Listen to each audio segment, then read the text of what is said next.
everybody, and welcome to another episode of Marketing Inc. I have a very special guest with me today. Her name is Danielle, and she works with local businesses to help them with social media, content creation, blogging, search engine optimization, and a lot more. So I'm sure you can do a much better job of telling us a little bit more about what you do and introducing yourself if you'd like to tell the audience a bit more about you before we dive in. Yeah, thank you so much for having me. I'm really excited to be here. I love working with local based businesses. And as you said, I primarily work with them on content, right? I like to say that I really think your content, the content that you create for your business, can be a major driver of the cash that you make, right? The clients that Absolutely. you get, all of that good stuff that we all want. And so a lot of my focus is on using search engine optimization to help create content, figure out what kind of content a business should be making, and then make the most of that content, whether it's on their website, on a blog, or in some other format.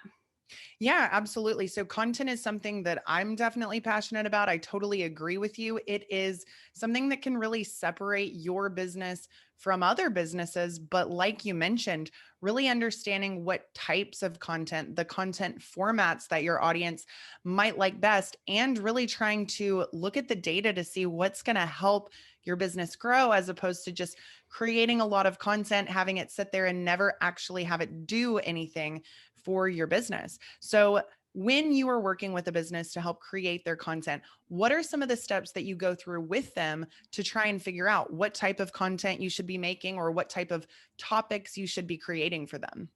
Yeah, so the first step is always really digging into who their ideal audience is, who their ideal client is or customer is. And that, I mean, if you talk to any marketing professional, they're going to talk about how important Yeah. that is for all aspects of marketing. And it applies to this as well. What your audience is looking for is based on who they are, right? So, what your audience cares about, what's their like true motivation for needing your service or your product, what problem it's solving for them. All of that is super important to get a handle on before you start really creating any content, or when you're going to start doing it more strategically. Because a lot of times what I see happen with local business, but really any business at all, is people just, we sort of create the content we feel like creating in the Yeah. moment, right? We're sort of like, oh, I have to write a post, or I need to write a blog post, or I need to write this page for my website. What do I feel like writing about? And that's where we go wrong, because a lot of times what our audience needs from us is very different than what we may feel like talking about on any given day. So it really needs to start with that. I call it like internal research. So like the Mhm. digging into who are you trying to reach? What do they need from you? And then how can you create content that actually serves that need? Yeah, that is such a great point. And a conversation I had earlier today, it kind of reminds me of that. So, this was a building company. They really do energy efficient type of building, very different from any of the other builders in their area. And ultimately, most of what they've wanted to create or have been creating is really kind of only for people who are already convinced that that's the direction they want to go in. But the truth is, if you're only creating content for that small percentage of the market who's already decided that this is what they need, you're actually missing out on a ton of other people who simply don't know why this would benefit them. They don't understand what those reasons are that they should even look deeper. And Mhm. so, a great example would be them creating content for people who've started to think about building a home in general and helping to kind of guide them down that path. So, what I've seen is that a lot of business owners tend to be so knowledgeable sometimes in what it is that they're actually selling or doing. They overestimate the knowledge that their customer base or potential customer base may have. So sometimes the content's a little bit too over their head. I don't know if Mhm. that's something you've seen, but definitely feel like they need to simplify it for somebody who they don't know much. They're really just starting their research process. Yeah, no, I think you're exactly right. I think a lot of times we as business owners tend to talk to people who are sort of like at the end stage of our quote unquote funnel, right? We talk Yeah. to those people who already know they want us, and those Mhm. are the people we tend to be addressing when we're creating content. But you're exactly right. You miss out on this potential big pool of people when you do that. I like to talk about an audience as being symptom aware, problem aware, and then solution aware. So I always use this example of a client that I worked with last fall. They were a prenatal chiropractor in Lincoln, Nebraska. So it was sort of similar in that they were a chiropractor, but they had a very specific niche, right? A specific type of client they were trying to reach. But really, the only type of content they were creating was about why prenatal chiropractic was so great and how it worked and all this stuff. And so when we dug into it and said, okay, there's a lot of your ideal clients out there who don't know that prenatal chiropractic care is a thing. They just Yeah. know that their back hurts, right? Or they just know that they want to have a more natural labor, or maybe they're more problem aware and they're specifically looking for like natural pain relief in pregnancy. But if all you're doing is creating content on the end result, you're missing out on reaching all of those people. Absolutely. It's really funny that you use that as the example because probably about a year ago, I was having a similar conversation and I used that as an example of what I wish people would do. Because I actually went to the chiropractor when I was pregnant and I was seeking out a prenatal chiropractor. Mhm. Ultimately, in my market, nobody was even talking about that at all. And so I actually found that there were several chiropractors that did that. They weren't addressing that avatar in any way, but you're absolutely right. The person who that is their avatar, you need to assume that people don't realize that prenatal chiropractic care exists. I was very used to going to the chiropractor, so I knew it was something I wanted to do, but I also was like, hey, I don't know if the same techniques or the same type of person is what I need right now. And ultimately, you're so right. There are women that, you get pregnant, it's the first time you're in that position. So there's a lot of things that you don't know. You Yes. also have additional restrictions on things that you can do, such as you mentioning the natural pain relief. Mhm. If somebody is searching for just help, or maybe it is even what's something that I can do to, just relieve some of these aches and pains of pregnancy in general. They're not searching for chiropractic at all. And if they only see prenatal chiropractic, they may even consider, is this something that's actually going to help me? So I think that's a great example because it doesn't matter sometimes how niche you are, or if you offer a broad range of products and services, people only know in large part the problems they're experiencing and not much more. You've got to kind of be the one to guide them down that path to educate them on why this solution is even appropriate. Mhm. So let's talk about content formats a little bit. So obviously there's several different directions you can take when you're creating formats for your content. Is there a specific direction that you normally guide people in, or what are those considerations that you would be discussing with them to determine what's going to be a good fit for you? Yeah. So for me, I always like to see any kind of business have at least one type of what I would call like long form content that they're creating. So which type of long form content it is could depend on a few different pieces of information about their business. But typically, I want to see people doing either a blog or a podcast or a YouTube channel, and really they need to think about their audience to figure out which of those long form pieces of content would be best for them. Are they trying to reach people through organic search? Specifically, in that case, a blog, which has lots of content that's hosted on their website, might be a really great option. Are they a type of business where they could do lots of tutorials, where they need to show people their products or show people their services? Then YouTube might be a great option. Do they like the idea of YouTube but don't want to show their face on camera? Then maybe a podcast is a good Yeah. option. But I always like to see businesses have at least one type of long form content, because then that content can be repurposed into basically everything else that they need to create. It becomes such a core piece of their whole marketing foundation, so that it ends up being super valuable on its own. But then you can easily turn a blog post or a podcast episode or a YouTube video into, 10 social media posts and really craft your whole marketing message around that core piece of content. So that's like the big thing I always want to encourage businesses to work on. I think that's such a great suggestion. And I have always been surprised at how many people don't realize the power of repurposing that content. Mhm. Sometimes they will already know, hey, I need to be doing content, but every single piece they create is long form and that's it. There's nothing else coming out of that. And they are missing out on a ton of opportunities because, first and foremost, not everybody has the time to consume a long piece of content. And maybe Mhm. there's so much value buried in there, but nobody else is ever going to get to experience it. And I definitely agree. The video versus the podcast versus blog, sometimes it kind of depends on who's creating that and how Mhm. comfortable they are in any given medium. But let's say that you are going to be the one helping to create this content. Are there things that you want to know from them or see from them that help you decide, hey, if maybe I'm going to be doing the blog or doing some of the videos, what are the different elements they would need to think about to determine, hey, even if I'm not comfortable with any of these, what's really a good fit for my product or service or that audience that would be consuming it?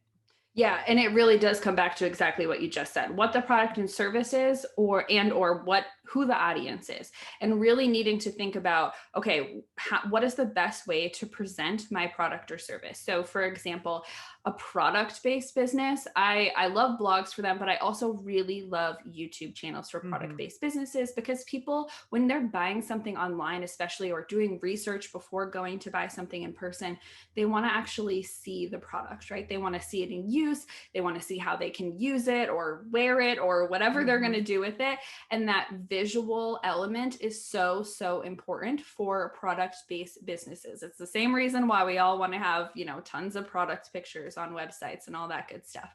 Um, for service based businesses, videos can absolutely work, but I typically tell people to think about, like, how much education do you have to do of your audience before they're ready to buy from you or sign up for a service. If there's a lot of research that someone's going to be doing around this topic, and they're likely going to be doing it in Google, then blogging can often be a really good format for them, because they can create sort of like ultimate guides, that exactly what you said earlier, guides people through the process, teaches them what they don't already know, but what they need to know in order to feel confident to buy. And it can really set a local business apart, because lots of local businesses are not doing this. And Mm-hmm. people are looking for this sort of information. So it can become really, really valuable. I know I moved almost a year ago now. It feels like it just happened, but it was almost a year ago. And I was looking for a local mover. And this was such a good example to me,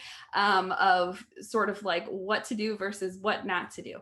Obviously, I went to Google, I searched for movers in my area, and there was a bunch of different websites that came up, most of which were like not the best user experience wise.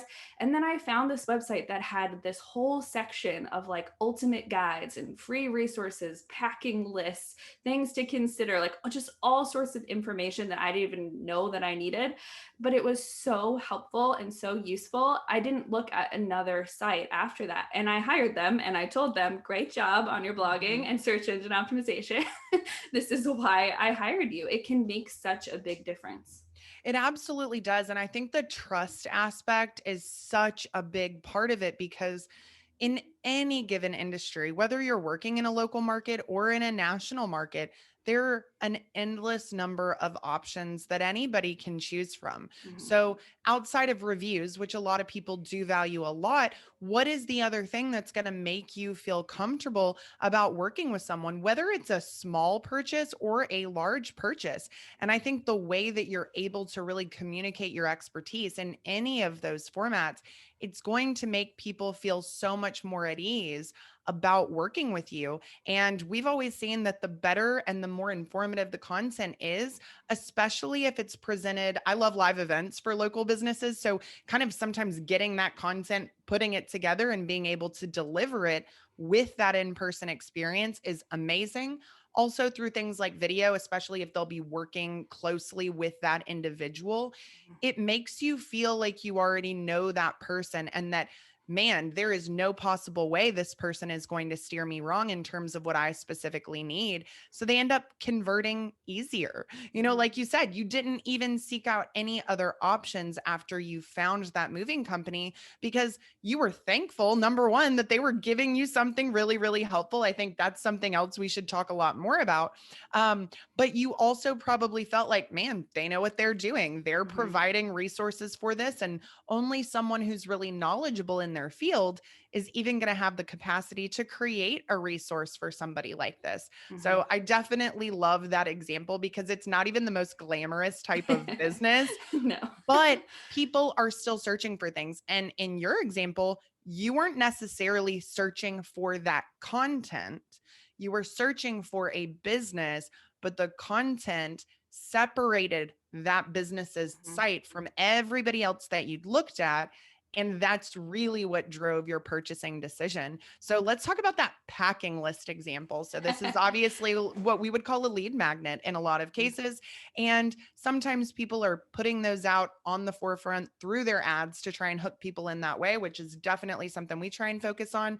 But even just having something like that on your site, where you may not even be talking about it in many other places, although you probably should be, that is such a simple content resource.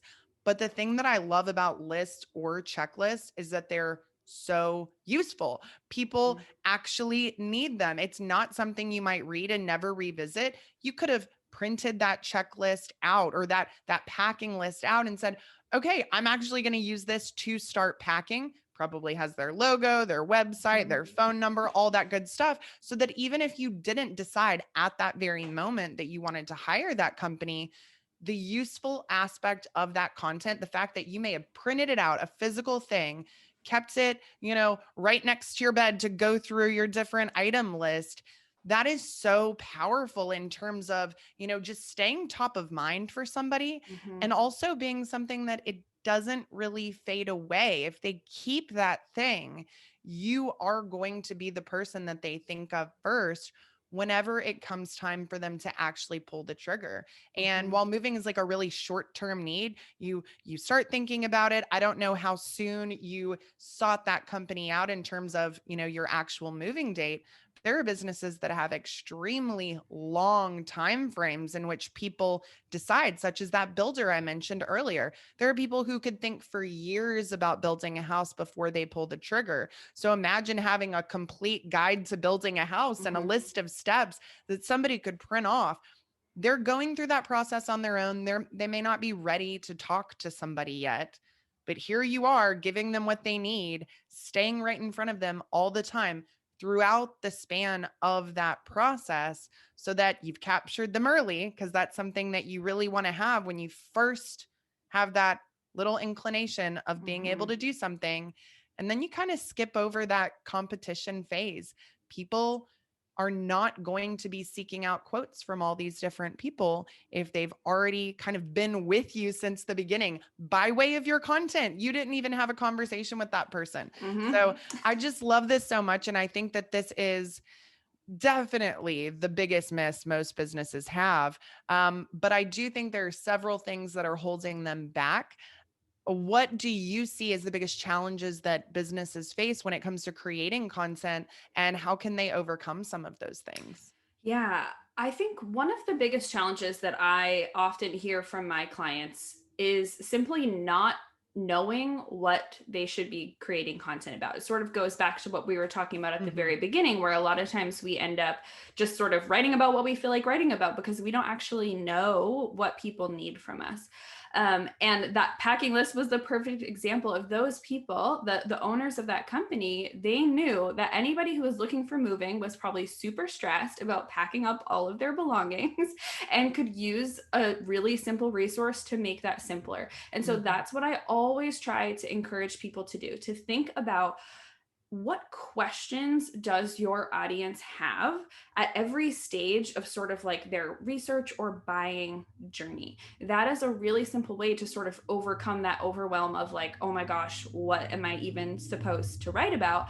And a lot of these questions, like you'll have heard them from clients or customers over the years. So you'll have some idea on your own of the sorts of information that people need. But I also love recommending using Google's People Also Ask feature. We've probably seen this in search results before. Pretty much everything you Google these days, there's a section in search results called People Also Ask. And these are literally questions that people also ask in Google. And they're a great source of ideas for content that you can see what are people literally researching in Google when they are looking for a product or a service like mine. And that can be an awesome source of ideas for content, whether it is a blog post or an ultimate guide to, whatever it is that you do, or even social media posts. And when you come up with your content topics that way, then you can ensure you're being really helpful and doing exactly what you were just talking about, creating content that really serves your audience and that sets you apart from the competition. So I like to recommend that process because it also just simplifies it for the business owner. They don't have to think of their own topic ideas ever again.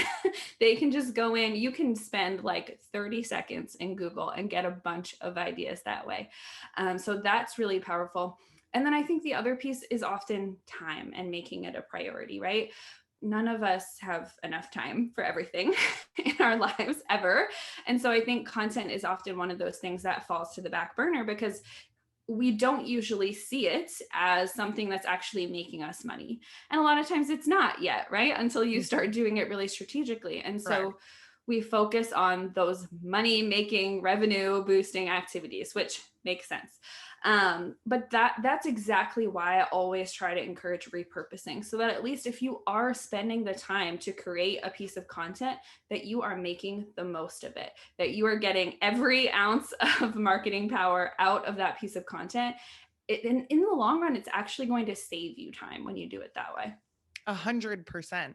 So for those people who they've decided, okay, I'm going to create this content, maybe it's going to be blog content, it could be podcasts or videos as well. How can they optimize those pieces? What are some of those initial steps or a clear path for them to understand how to get that content to be searchable, to Mm. expand that life cycle so that it's not something that people see once and that they never really are able to find again unless you're directing them to it. Yeah.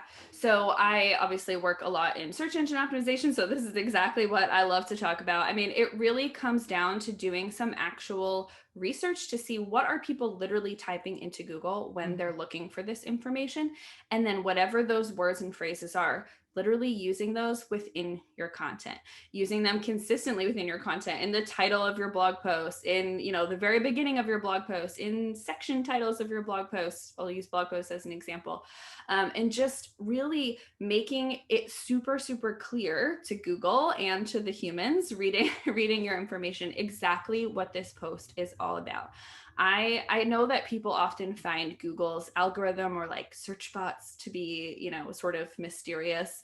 But I like to describe Google and their little search bots sort of as like a human quickly scanning a page. So if we as humans wanted to quickly scan a blog post to figure out what it was all about, we would look at the title, maybe we'd read the first paragraph of the post, we'd glance at any section titles or section headings.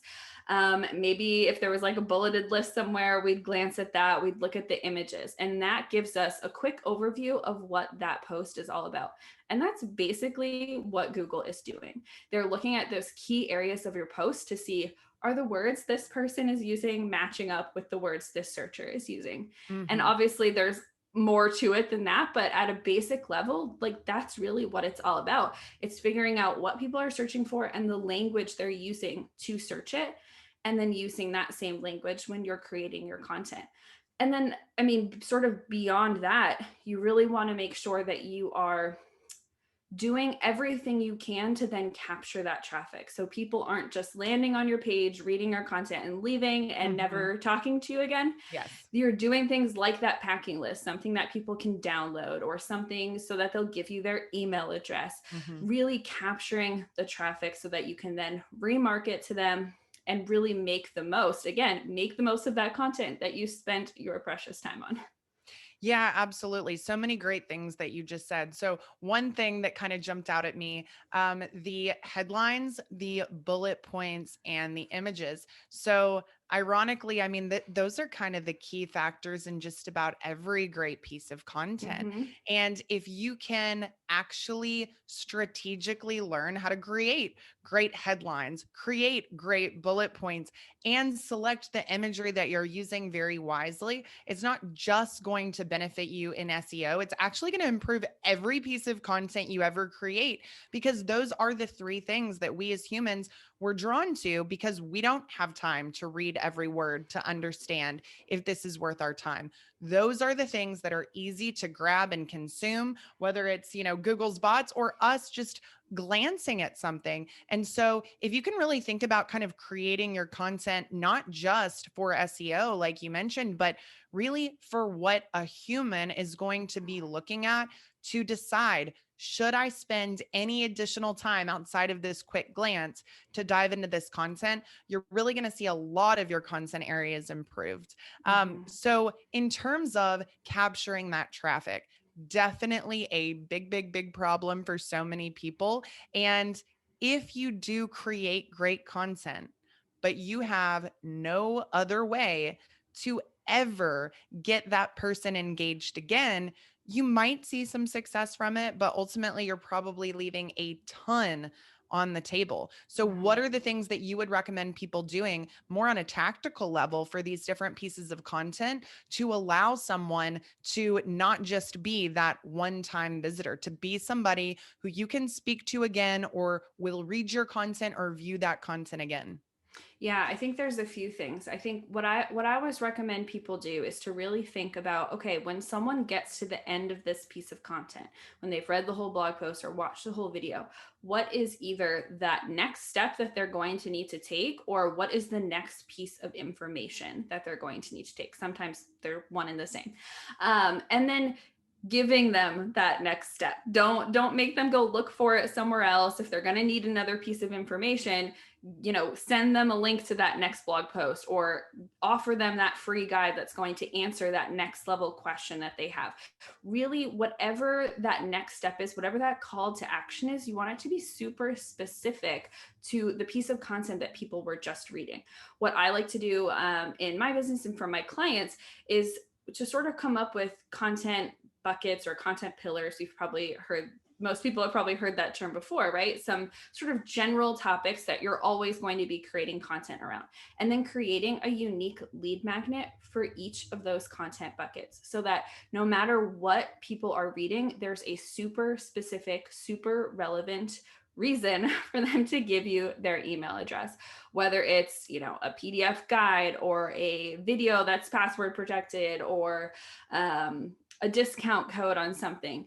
What the actual incentive is will vary depending on your business or your product, but making sure that it's super super relevant to the content they just consumed and what they're going to need next is really where you're going to see more people actually take advantage of those incentives versus just be like, oh cool, another freebie, and move on. Yeah, and also, I mean, once they opt in for that and give you their contact information, do not let that be the last time they hear from Mm-hmm. you. A Yes. list is only as valuable as what you are doing with it.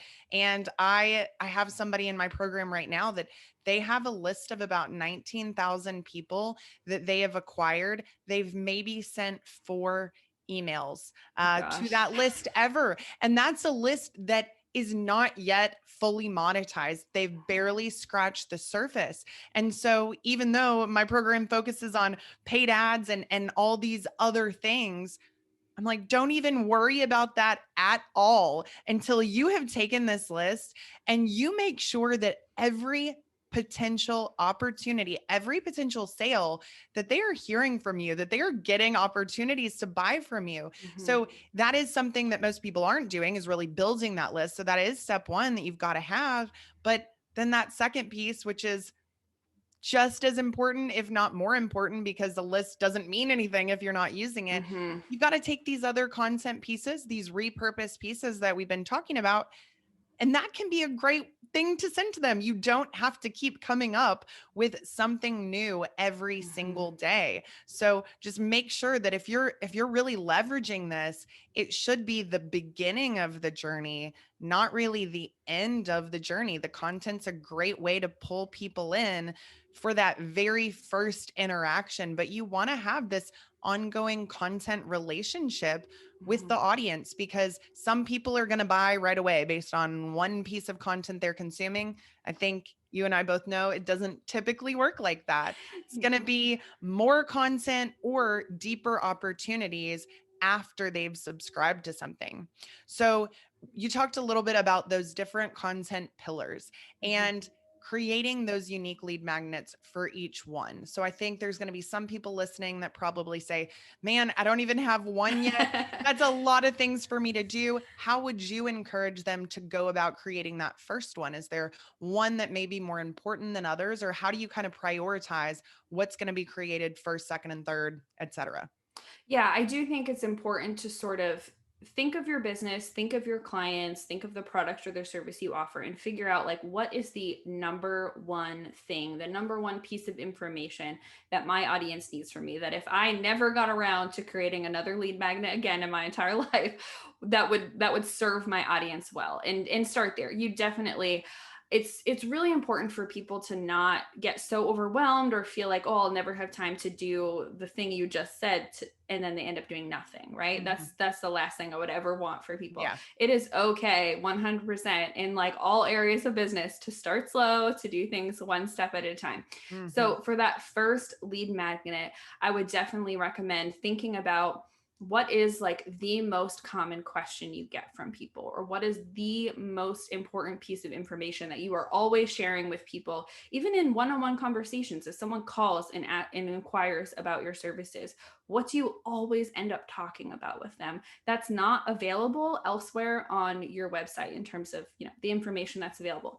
And whatever the answer to that question is likely a good place to start for your first lead magnet, creating some sort of resource around there. Like you said earlier, lists are great. If there's checklists or a step-by-step process, or even if it's just something that's describing like, here's exactly what our company is going to do for you, but put it in like a checklist form. People love that stuff. People They love lists. absolutely do. I know. I personally, big fan of lists, big fan of checklists, but I do like them because they're easy for somebody to create. Hmm. They seem, I think, a little bit more manageable in terms of, man, I've got to create something, but hey, this can be a one-page list. I probably, as a business owner doing this thing, don't even need to do any research for that. Hmm. I could probably pull together a list really quickly, really easily. And sometimes you may still want to do that research, but you should not have to spend too much time putting that together. So, a couple of questions I usually like to suggest when it comes to like prioritizing those lead Hmm. magnets or those content pieces. It could be number one, what's the largest potential audience out there in terms of those different avatars? Is there one that there's just a lot more of them than Hmm. maybe some of those others? Another one could be, what's the highest profitability product or service? Because if you can profit a lot more from a specific product or service, maybe it's one you don't ever even talk about. That's something that's really interesting to see. It's like, you're making the most off of this thing. People need this thing. You don't talk about it anywhere. That could potentially be a good one as well. And then maybe it's just that there's a higher demand for a certain type of product or service, or one of those topics. It's just really heavily demanded from the audience in terms of what they already know they need to be Hmm. seeking out or researching. So you could ask yourself some of those questions and hopefully come up with a pretty solid place to start, because it can be really overwhelming for somebody who's not used to creating content. But I think it gets a lot easier with time. time, people, they just pick things up, get a little bit more comfortable. So I really think that those are great suggestions for anybody that's listening that's not really there yet in terms of creating a good amount of content. Yeah. So, what about things like video content? Are there any suggestions that you could give in terms of maybe how to structure those, or people who they've never created a video before? Like, what are some good first steps for those people? Because maybe that could be their long form piece of content, but they don't really know where to start with that. Yeah, for video, I like to recommend to people if they've never done video before, I know it can feel really overwhelming, whether it's the aspect of like having to show your face on camera or the Hmm. more logistical stuff of how do I even film this? What do I need to do? I like to recommend go out, go to YouTube, go wherever, and find similar businesses to yours that have YouTube channels already, that are already doing this, Hmm. and watch their videos. It's not about, directly copying them, but it's a great place to get inspiration to see who's doing different techniques in their videos or doing different types of videos. What sorts of topics are they creating videos around? And it's a great way to sort of see what you resonate with as someone watching, which most likely your audience will resonate with similar things. So that is a really great place to start, to just sort of figure out like the different techniques you might want to use or the different types of videos you might want to create. And much like the suggestion I had with blogging or content topics, to use like Google's People Also Ask feature, it's a great way to just get ideas for videos. What are people looking for in YouTube? What is every, let's say, construction company creating videos on like these same three topics? Okay, well, they're probably really popular topics and you can put your own spin on it. Hmm. So that is a great place to start. It's just by watching and consuming other people's content. And that's really true for all forms of content Yeah. also, not just video. But it's video especially, I feel like people get really nervous about. So that's a good way to sort of get ideas, feel more confident, see what other people are doing. And then from there, I just like to tell people to not overcomplicate it. Yes, you want your videos to look as professional as possible, but you do not need to go out and buy some super fancy camera. You don't need to buy all kinds of crazy equipment or use like the best editing software out there. If you can get started with a nice iPhone or smartphone, a stand tripod or a handheld, gimbal or one of those sorts of phone holders, Hmm. and then have someone on your team edit it in iMovie and it looks good, like just start there. You don't need to be trying to be at, a super professional level. Just get started, because exactly like you said before, it gets easier as you go. You're going to get more confident, you're going to learn new tricks, and it will naturally get better over time. You don't need to be starting at an expert level. Yeah, definitely. And honestly, on the social media advertising side, we have always found 100% that the more organic feeling, natural feeling videos outperform the highly produced Mm-hmm. every day of the week. And then YouTube is definitely different in that you're going to see people that are doing a lot more complex things in terms of, what they're adding to their videos. But I do think that value kind of trumps everything. Mm-hmm. So if you can make sure that you're giving people something that is of value to them, they're going to care a little bit less about all the flashy little aspects. And they're really just going to take to heart what it is you're saying or what it is you're sharing with them. And I also think that's a great thing for everybody to keep in mind when it comes to creating content, that this isn't about you. It's about the person that you need to help. And if you truly are convicted that your business does something to help people, that it solves a problem, which every single person should feel that way. Otherwise, you need to analyze some things pretty quickly.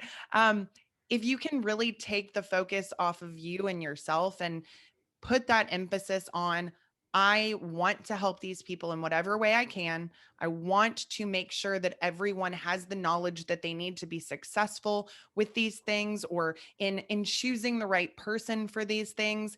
It does become a little bit less pressure filled, I guess you can say, because you are no longer worried about how other people are going to perceive you, or if it's perfect, or whatever.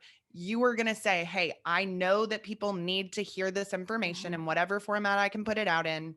And I'm going to give it to them in whatever way I'm capable of giving it to them right now.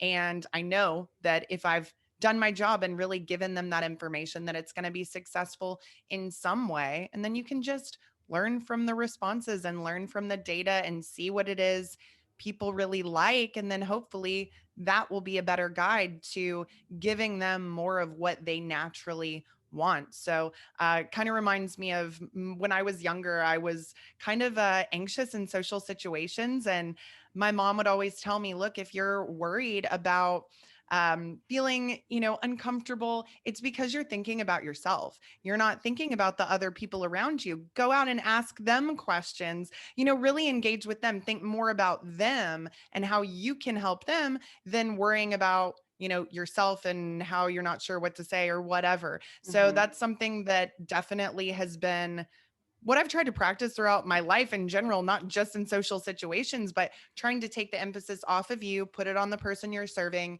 It really makes everything a lot easier. And you actually will probably be more motivated to create the content when you can keep in mind why you're creating the content in the first place. So, if you could give everybody listening today just one final piece of advice about anything we've really talked about to either make better content or make this easier or more effective, what is it that you would want to share with them? I think I would say something that we discuss throughout this is the idea of like meeting people at their level. I think a Mhm. lot of times as business owners, we feel like we need to project ourselves or present ourselves as experts. We need to know everything. We need to be the most knowledgeable person out Mhm. there, and we feel really nervous about creating more content because we're worried like, oh, what if, I say something wrong, or what if I'm not providing enough value? But really, you just need to know more than the people you're serving. You don't need to be the most knowledgeable, you know, builder out there or the most knowledgeable chiropractor out there. You just need to know more and to be able to help your ideal clients. And when you can sort of think of it that way, it takes the pressure off, just like you were saying about the idea of like when you focus on helping people, it takes the pressure off. It also takes the pressure off when you realize you just need to meet people at their level. You don't need to be, giving a dissertation on the topic that you talk about. Yeah. You just need to help people and give them the information that you have that they don't. And when you can think about it in that way, it makes the whole process so much more simple. I think that is such great advice. And the truth is, if you have a business focused on whatever it is it's focused on, you automatically have more knowledge than the people that you're serving. It doesn't Yes. matter if this is your first year in business or if you just graduated for something and you're getting started, you know more than everyone else you're trying to help. Mhm. And it is something that you can also share more advanced things as you grow, Mhm. but realizing that not everybody's looking for those more advanced things. Usually the people who are just diving into a topic or looking for somebody, they probably are starting at that foundational level anyway. So Mhm. I think that is such great advice. So Danielle, where can people learn more about you?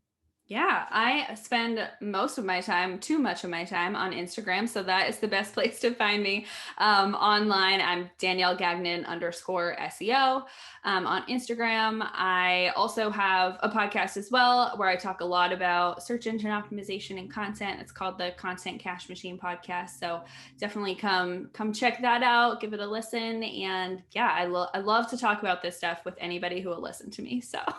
Awesome. Well, definitely, guys, go follow her, go check out that podcast. It's been great sharing this information and hearing this information that you have for the audience today. Thank you so much for coming, and I really appreciate it. Thank you so much for having me.